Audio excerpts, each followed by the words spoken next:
E se a gente descobrisse que os maiores desafios da vida não são bem o que parecem? Pois é, nesta nossa análise a gente vai mergulhar fundo numa ideia bem interessante.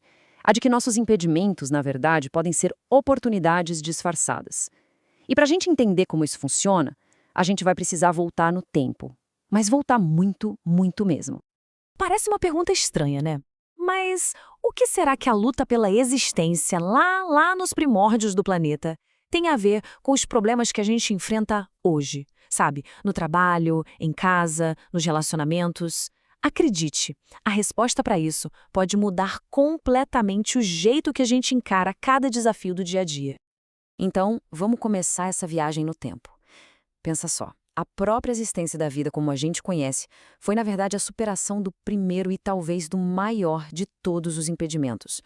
As condições na Terra primitiva eram, bem, para ser bem sincero, eram praticamente impossíveis. Tenta imaginar a cena. Um planeta que era puro caos. Temperaturas, nossa, altíssimas. A Terra se mexendo, se contorcendo em convulsões geológicas. E a atmosfera? Cheia de gases venenosos. Num ambiente desse, sinceramente, a vida não parecia ter a menor chance. Era, sem dúvida, o maior de todos os impedimentos naturais. E mesmo assim, contra tudo e contra todos, a vida triunfou. O material que a gente está analisando diz que, obedecendo a uma hábil e complexa programação transcendental, as primeiras moléculas começaram a se juntar. Quer dizer, a vida não só surgiu, como ela floresceu a partir da mais completa desordem. Guarda bem essa ideia, porque ela é fundamental. Ok, agora vamos dar um salto gigantesco no tempo, alguns bilhões de anos para frente.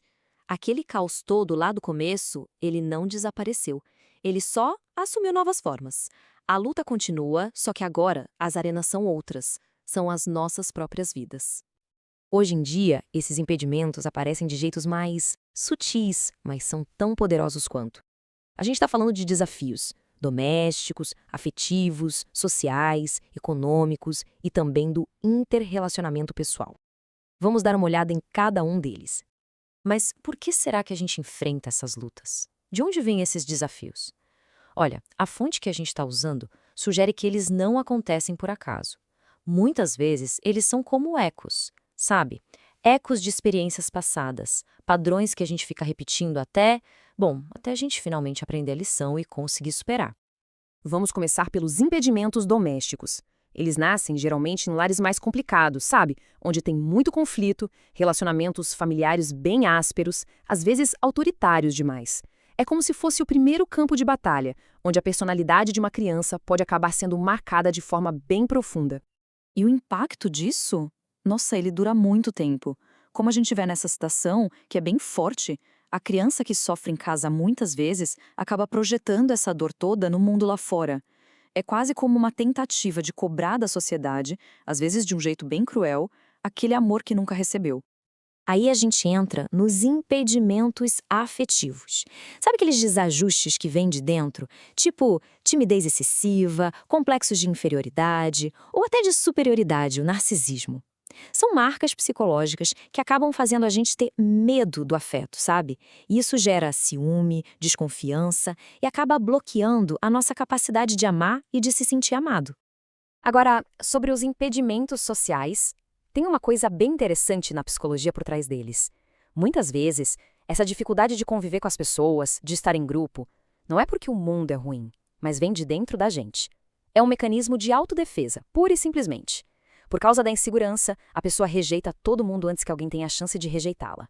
E claro, não podemos esquecer dos impedimentos econômicos. A falta de dinheiro, de recursos, isso pode gerar complexos de inferioridade muito profundos. Sabe aquela sensação de que a vida está incompleta? De que se está sempre correndo atrás, um passo atrás de todo mundo? Pois é.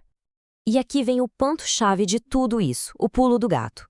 O verdadeiro impedimento não é a falta de dinheiro em si. É como a gente reage a essa falta. É a nossa perspectiva, o nosso jeito de olhar para a situação que define o tamanho do problema, não a circunstância em si. Isso leva a gente para uma mudança de perspectiva, radical. E se todos esses impedimentos que a gente falou, os domésticos, os afetivos, os sociais, não forem só problemas para a gente evitar? E se eles tiverem, na verdade, um propósito maior por trás? Olha só que interessante essa comparação. De um lado, a gente pode ver um desafio como uma punição, um bloqueio, uma baita injustiça. Mas do outro lado, a gente pode ver a mesmíssima coisa como um teste para valorizar quem a gente é, um convite para a luta e, o mais importante, uma oportunidade para crescer. É a mesma situação, mas com duas formas completamente diferentes de enxergar. Tá, mas como é que a gente faz essa transformação na prática? Como é que se transforma um impedimento, algo que trava a gente, em um estímulo para o nosso próprio desenvolvimento? Bom, parece que o caminho tem algumas etapas. Primeiro passo, encarar os desafios de frente, sem fugir. Depois, o segundo, avaliar a situação para entender como superar. E é nesse processo que a gente começa a desenvolver novas capacidades. E por fim, passo a passo, é assim que se atinge o tal do amadurecimento psicológico. Ou seja, uma pessoa com a personalidade bem desenvolvida, psicologicamente madura, não enxerga os problemas como um beco sem saída, mas sim como um meio para algo maior. Cada desafio vira um teste de valorização, uma chance de ficar mais forte, de se preparar para o que vier pela frente. É uma virada de chave na mentalidade que, no fim das contas, transforma tudo. E para a gente fechar, fica aqui um pensamento final que é muito poderoso. Ter impedimentos na vida não é um sinal de fracasso. Muito pelo contrário. O simples fato de identificar desafios na sua frente significa que há vida, que há movimento e, o mais importante de tudo, que há crescimento acontecendo.